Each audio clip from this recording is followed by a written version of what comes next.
Come gather round, people, Wulver, you roam.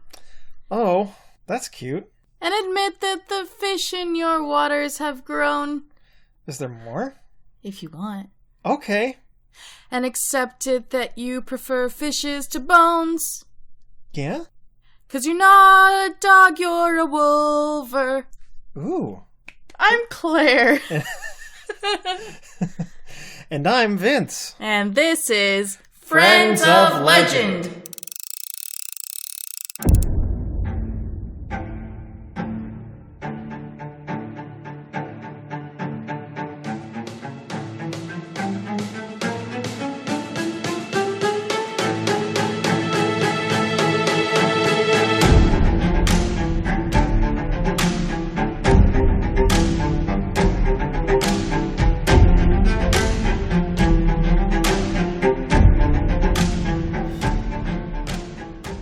Welcome to Friends of Legend, your ticket to a magical wonderland for the next half hour. And yes, +1s are allowed. Encouraged, in fact. The more the merrier. Today's topic was sent in to us by one of my oldest and dearest friends, Gabby. So today's episode is about Bob Dylan, right? Yeah. The oldest and most elusive of us all. No, thank you for that little jest. Haha. Today's episode is about a really fun little creature, the Wulver. He's actually not very little. The Wulver is a wolf man, and he lives in the Shetland Islands, which are off the northern coast of Scotland, almost halfway between Scotland and Norway. So, I know that the Shetlands aren't the Orkneys, but they're very close, right? That's correct. Yes, the Shetland and the Orkney Islands are both stragglers off the coast of Scotland. Oh, so he's neighbors with the Knuckleavy. Yeah, there's a lot of Friends of Legend that happen to be over there, like the Selkies? Selkies are on the Orkneys, and I feel like there's more, but yeah, it's just abundant with magic. Lousy with it. So I mentioned that the Wulver is a wolf man, but that doesn't mean that he is a werewolf, which might come to mind when I say that. He has the head of a wolf and the body of a man, and he's covered in short brown fur, but unlike a werewolf, he's not a shapeshifter. He's always in that form. Oh, well, that's fun. You know, you never see any kind of wolf-man hybrid with a man head, wolf body, but I would love that. I never thought about that, but I can imagine one of those really ancient medieval pictures that lacks a lot of detail and has just the silliest faces, as though the artist doesn't know what a human face looks like, you know what I mean? Mm-hmm. I have a shirt with a bird's body and a man's head, and that's kind of the thing you know the shirt I'm talking about. Yeah, your Jester King shirt. Yeah, it's just like a wolf-sized wolf with just like a very nonplussed man face. I like that. I do too. Yeah, that's really good. But we are way off track. That's okay.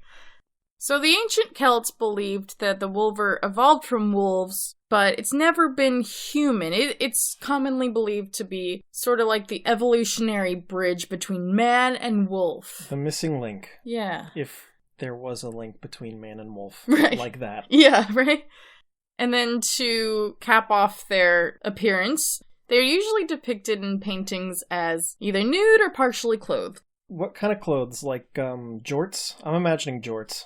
You can do the jort style like the werewolves in Twilight. Or, yeah, just kind of simple linen trousers, maybe some overalls. Nothing too fancy. They certainly aren't putting on airs. That's charming. I like a wolf man in overalls. Oh yeah, they're very endearing, and let me get a bit more into why they're so wonderful. Yes, please. So when you think of a wolf, or especially a werewolf, you're probably imagining a big, ferocious, powerful force. Yeah, big scary teeth, I don't need to describe the feeling that a wolf evokes to y'all, but the Wulver is quite the opposite of that. He's a very kind-hearted soul, and the only intervening that he does in humans' lives is only ever benevolent. Makes me think of one of those Y-wolves from Adventure Time. Oh my gosh, yes, I forgot about those. Oh, so good. So from every source that I read, The Wulver is harmless to humans as long as they are left to live in peace. And I didn't get any specifics on what they would do to humans if they were not left in peace, but I imagine their bark would be worse than their bite in that case because they just seem to be very sweet hermit-like creatures. It sounds like wolves with very human social anxiety. Yeah, and a little bit later I'll talk about some parallels that people have made between the Wulver and humans with a certain condition. I'll get into that later. But more about the behavior. So I mentioned the Wulver lives in the Shetland Islands, and he lives in a cave that he's dug out of the side of a hill. A hole in the ground lived a Wulver. Aw, yeah. So he lives pretty well in isolation, but never too far from town. And what he does all day, what you'll see in all the artworks of him, is he loves to go sit on his favorite fishing spot, which is actually called Wulver's Stane. Does Stane mean rock? Stane means rock. It's a Scottish Gaelic? word for rock. It's like Sten, Swedish. Yeah, or Stein in German. Yeah. But that's his favorite fishing rock. And instead of fishing with his claws or his like a bear. Jaws, he gets out the old fishing rod and he will just sit on Wulver's Stane all day long, patiently and peacefully fishing the day away. Are you sure that's not just Nick Offerman? Oh, he might be. He might be a Wulver in disguise. He might. So from what I read, Wulvers do live together in most cases, but there also doesn't seem to be very many of them. In fact, the last sighting of a Wulver was in the early 20th century. Oh wow, so it's been a bit since Wulvers have been out and about. Yeah, and there's not a whole lot of documentation on them, which is probably because they keep to themselves and they don't stir the pot. And it's also pretty remote out there. That's true. But while the last sighting was in the early 20th century, they do appear to be immortal, so there's always hope that we will see one day. They're probably just, I don't know, hibernating perhaps, or maybe they've devoted the last century to getting the really big catch. That, or I'm thinking one of two things. Either Wulver's Stane attracts too many tourists and they can't fish in peace anymore, or they are environmentally minded and they're not trying to overfish the area. Gosh, I could really see them being like that, yeah. They've switched to tofu and seitan. Aww, we should have them over for dinner here. We've got plenty of that. So perhaps my favorite aspect of the Wulver's behavior is the things that they do for humans. For instance, if a Wulver hears that a local family is suffering some hardships, maybe they're going without a lot of food, he will come by their home and leave a supply of fish on their windowsill. Aw, that's nice. He's a very giving dude. He's also been known to help lost travelers by guiding them to the nearby towns and villages. Wow. What a kind little shepherd of the area. A big shepherd of the area. Yeah.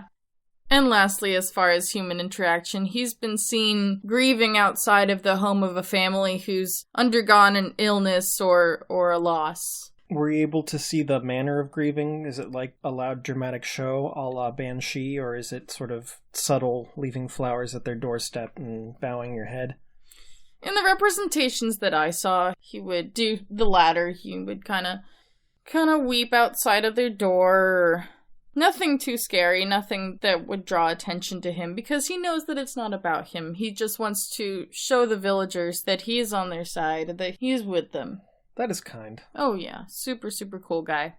One other thing that he does for humans, and it's less documented, but some believe that an encounter with him may lead to unearthing some kind of treasure that's been buried for a long time in some ancient ruins. I don't have much information on that, but I thought that was really neat. And I can see this being something that he does, maybe if he's had a slow day of fishing, and he knows about some goodies that have been long buried, I don't know, maybe by hearsay, just village storytelling, and he wants to help a traveler or an adventurer go making a little bit of moolah.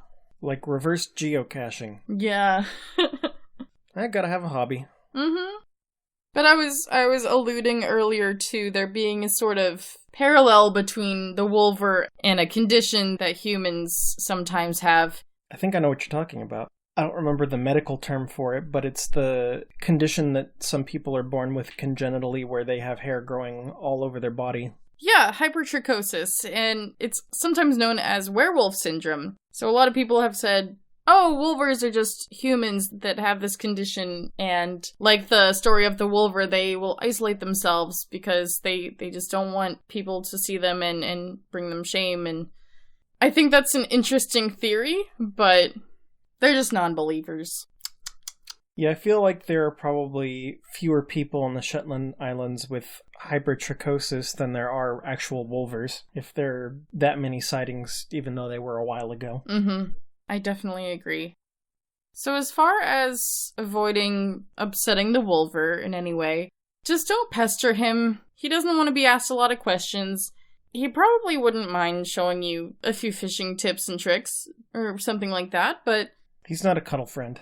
He's not a cuddle friend. He seems to be kind of like a socially anxious guy, like you mentioned. Doesn't mean that he's not incredibly sweet, but he doesn't like a lot of attention, and that's why he'll do things where he can just kind of leave fish on a windowsill and then slip off into the night, because he doesn't want that spotlight. So it's gonna be hard because he seems like the perfect friend, but we can't bother him too much. Yep, I can relate to that. Yeah. And right before I get into modern representation, I just wanted to briefly mention that there is a kind of similar friend of legend from Ireland, and it's called the F.o.L. But it's an Irish werewolf, and he is also benevolent. He is a guardian of children and wounded men and the lost. So, a bit more of a protective species. I'm guessing more of a warrior as well, but we could do an episode on him one day. You can do that one, because I'm not ready for that name. Oh my gosh. It's a spicy name. Yeah, I tried learning Irish a couple of times in my life, and I just can't figure out those consonants, but I digress. Let's get into modern representation of the Wulver. The main one that I could find is in the famous God of War video game, but the Wulver is grossly misrepresented in this. Yeah, I was gonna say that series is not one for friendly friends. Right, yeah. It's an enemy that you have to defeat. It'll slash at you, and it'll headbutt you, and ram itself into you. It's not a friendly guy. It's much more like a direwolf than a Wulver. Nah. So, that's kind of a bummer, but you do you, God of War. There's also a board game called Infinity. Have you heard of Infinity? I have not. It's a combat board game that uses miniatures. I'm wondering if it's kind of like Warhammer, but there's a race in that of Wulvers. But they're co-ed, they're not just male, and they're also red-headed instead of brown-furred. And instead of having fur all over their bodies, they're shown with hairy forearms, and they have slightly doggish faces, and they've got some sharp fangs, and they're muscular, but other than that, I don't really see the resemblance to the Wulver. Diet Wulver. Yeah, palatable Wulver, something that you can project yourself onto, I guess. Something that is not just going to be called a werewolf by everyone who plays the game. Yeah, okay, yeah, I can see your point. There's also a video game, I don't think it has anything to do with the Wulver, but it's called Wulverblade.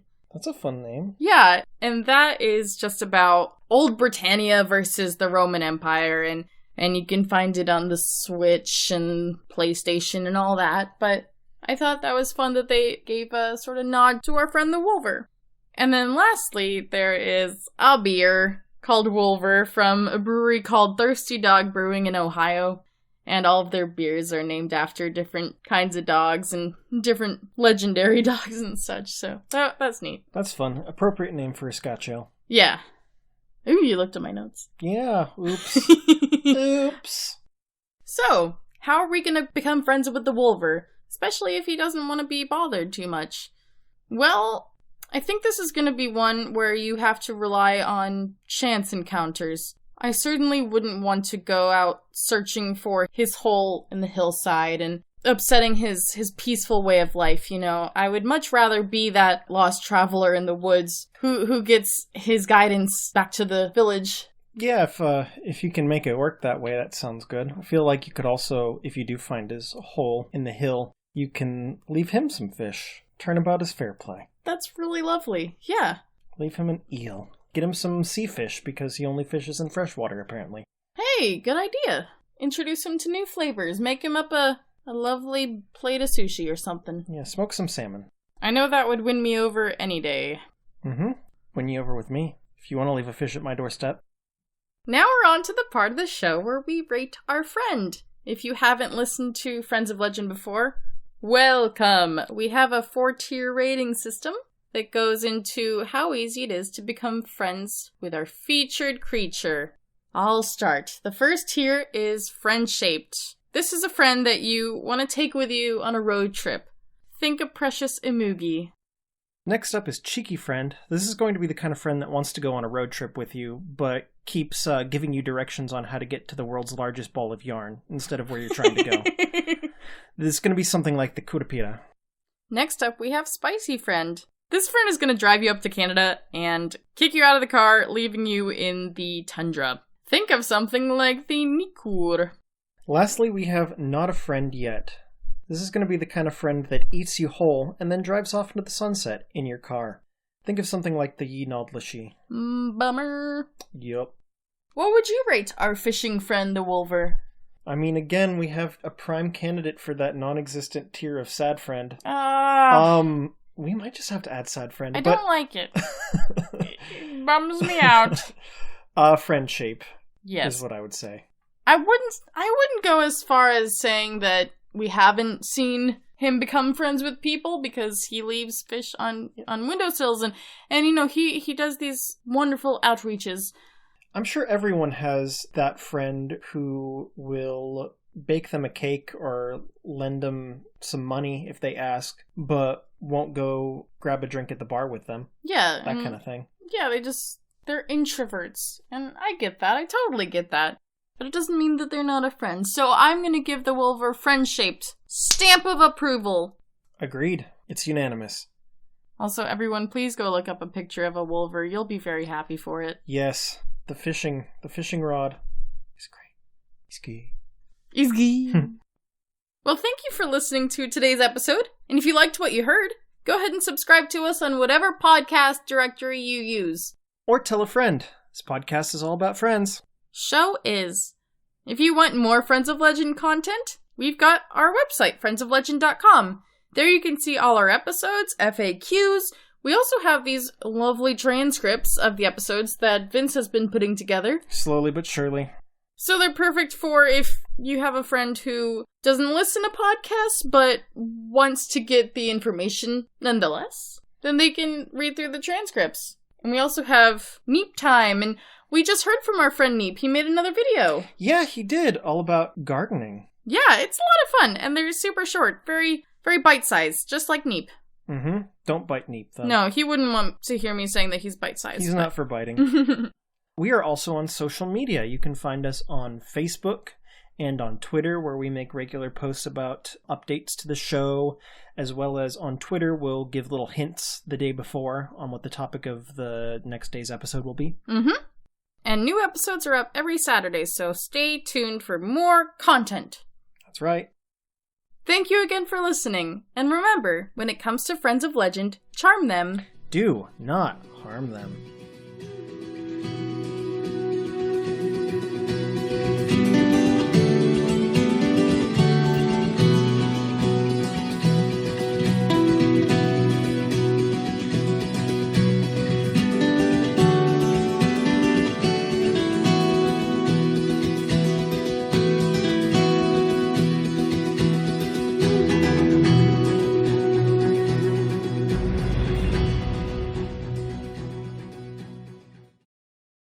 Woo! Wulvers of Shetland. Ooh, I was actually thinking, you know, I saw a Wulver drinking a pina colada at Trader Vic's. His hair was perfect.